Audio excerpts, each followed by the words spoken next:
Hair is falling, chama cham cham. Rain is falling, but at the same time, hair is also falling. ऐसा क्या हो जाता है rainy season में कि हमारे जो बाल है वो इतने ज़्यादा झड़ने लग जाते हैं और ऐसा लगता है कि शायद अब मैं गंजी हो जाऊंगी कि इतने ज़्यादा बाल झड़ रहे हैं। पर डोंट वरी, मैं ऐसा नहीं होने दूंगी। बहुत सारे टिप्स फॉलो करके, छोटे छोटे टिप्स फॉलो करके, डाइट को अच्छा करके हम अपने बालों को फॉल से बचा सकते हैं। मैं डाइटिशियन पारुल। प्लीज़ वीडियो में बने रहें एंड तक। मेरे चैनल को सब्सक्राइब कर दें, वीडियो को लाइक कर दें और बेल आइकन को भी दबा दें ताकि आने वाले वीडियो की नोटिफिकेशंस आप तक आती रहें। तो आज की वीडियो में हम बात कर रहे हैं कि कैसे हम इस रेनी सीजन में अपने हेयर फॉल को रोक सकते हैं। तो उससे पहले हम ये समझ लेते हैं कि ये हेयर फॉल होता क्यों है। देखिए, जब रेनी सीजन होता है तो जो एयर में बहुत ज़्यादा ह्यूमिडिटी बढ़ जाती है, जिसकी वजह से जो हमारे बाल हैं वो मॉइस्चर को पकड़ लेते हैं और उनकी जो रूट्स हैं वो कमज़ोर हो जाती हैं और वो इजीली ब्रेक हो जाती हैं। तो ये जो मॉइस्चर का बढ़ना है ये इसका सबसे बड़ा कारण है। कई बार हमारा स्कैल्प जो है वो गीला ही रह जाता है, जिसकी वजह से अगेन जो रूट्स हैं वो स्वेल्ड अप हो जाती हैं और ब्रेक होके गिरने लग जाती हैं। जब हम पानी में भीगते हैं और जो बारिश का पानी है उसमें पता है हमें तरह तरह की गंदगी होती है, डस्ट होती है, जिसकी वजह से कई बार हमें फंगल इन्फेक्शन हो जाता है और हमारे बाल कमज़ोर होकर उस इन्फेक्शन की वजह से गिरते हैं। डैंड्रफ भी इसका एक मुख्य कारण है। जब अपने बालों को आप ज़्यादा मॉइस्ट रखते हैं और बांध के रखते हैं, उनको ड्राई नहीं रखते हैं, जिसकी वजह से डैंड्रफ बढ़ जाती है और वो डैंड्रफ आपके बालों की जड़ों को कमज़ोर करती है और आपका हेयर फॉल होता है। तो बारिश के मौसम में मोस्टली जो हेयर फॉल होने का कारण है वो बालों का गीला रहना, आपके स्कैल्प का मॉइस्ट रहना है और जिसकी वजह से आपके बाल वीक होते हैं, वो ईजीली गिर जाते हैं। पर क्या इसमें डाइट का रोल भी है? बिल्कुल, डाइट पे की तो बात हम ज़रूर करेंगे। अगर मैं हूँ तो डाइट की बात ना हो तो ऐसा नहीं हो सकता। तो डाइट का भी मेन रोल है, क्योंकि क्या हमारी रेनी सीजन में डाइट चेंज हो जाती है? डेफिनेटली हम डाइट को भी चेंज करते हैं।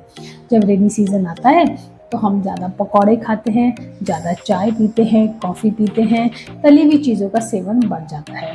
साथ साथ हमें मिर्च मसाले भी ज़्यादा चाहिए होते हैं। अब ऐसा क्यों होता है?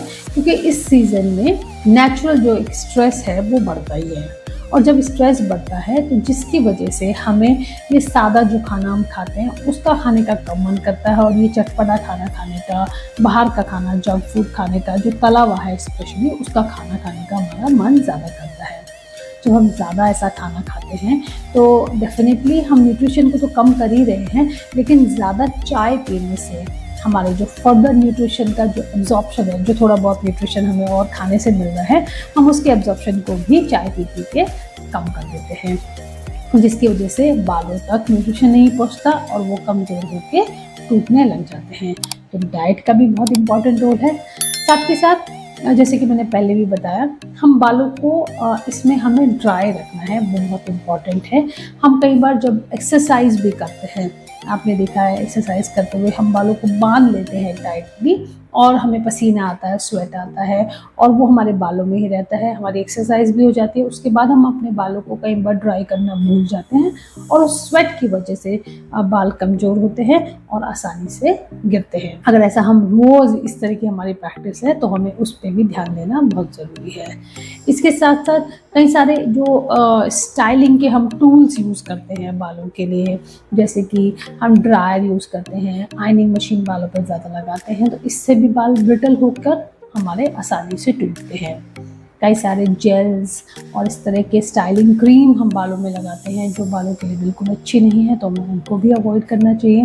एट द सेम टाइम जो केमिकल वाले हम शैम्पू यूज़ करते हैं, बहुत ज़्यादा हम कंडीशनर बालों में लगाते हैं, इसकी वजह से भी हमारे बाल झड़ते हैं। तो हम क्या करें, क्या क्या चेंजेस हम करें, डाइट में क्या चेंज करें, साथ साथ हमारी और क्या चेंजेस होने चाहिए उस पर भी हम बात कर लेते हैं।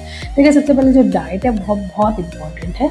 हमारी डाइट में protein, fibre, carbohydrate, other minerals, vitamin सबका होना बहुत ज़रूरी है, क्योंकि हमारे जो बाल हैं ये प्रोटीन से बने हैं, तो इन्हें प्रोटीन तो हमें खिलाना ही पड़ेगा। तो प्रोटीन में जैसे कि हम दाल, tofu, soybean, paneer, non vegetarian हमारा अंडा, फिश ये सब खा सकते हैं, तो इनको शामिल हमें डाइट में ज़रूर करना है। साथ में हमारी डाइट में हरी सब्जियां भी होनी चाहिए, जिसमें कि आप पालक, साग या किसी तरह की अदर सब्जियां जो बीन्स हैं, भिंडी है, या विटामिन ए और सी होना चाहिए, जिसके लिए आप कैरेट और कलरफुल जो हमारी बेल पेपर्स आते हैं वो खा सकते हैं।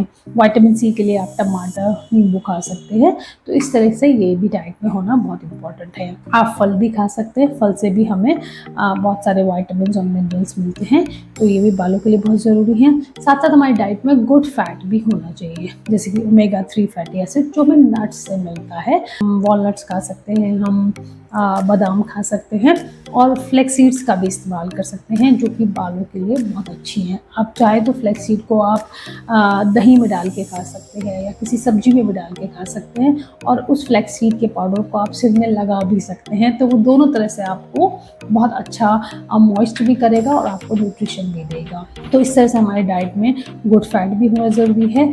फाइबर के लिए आप सब्जियां खाएं, सलाद खाएं, दाल, चावल, पूरा अपना मिलेट्स भी आप खा सकते हैं, जो रिच इन फाइबर हैं, वो भी आपके लिए बहुत अच्छे रहेंगे। तो हमारी जो डाइट है वो इस तरह की होनी चाहिए, जिसमें प्रोटीन ज़्यादा, थोड़ा कार्बोहाइड्रेट कम, फाइबर, अदर मिनरल, सब्जी, ये सब होना चाहिए। इसके साथ साथ हाइड्रेशन भी देखिए बहुत इम्पॉर्टेंट है। जैसे ये मौसम ऐसा है, तो इसमें हम पानी का इंटेक कम कर देते हैं। जैसे मैंने पहले बताया, हम चाय कॉफ़ी का इंटेक बढ़ा देते हैं, जो हमारे लिए ठीक नहीं है। तो हमें चाय कॉफ़ी का इंटेक तो कम करना ही है, साथ साथ हमें अपने आप को पूरे दिन हाइड्रेट भी रखना है। इसके लिए आप थोड़ा थोड़ा सिप सिप करके पूरे दिन पानी पीते रहें। एक्सरसाइज का भी हमें पता है बहुत इंपॉर्टेंट रोल है हमारी किसी भी समस्या से निजात पाने के लिए। तो बालों के लिए भी सेम वे में हम कुछ एक्सरसाइज जैसे कि ब्रीदिंग प्रैक्टिस है, जिसमें हम इनहेलिंग और एक्सहेलिंग ज़्यादा करें, जिससे ऑक्सीजन हमारे अंदर ज़्यादा जाएगी और वो ऑक्सीजन हमारे बालों तक पहुँचेगी, तो हमारी बालों की हेल्थ अच्छी होगी।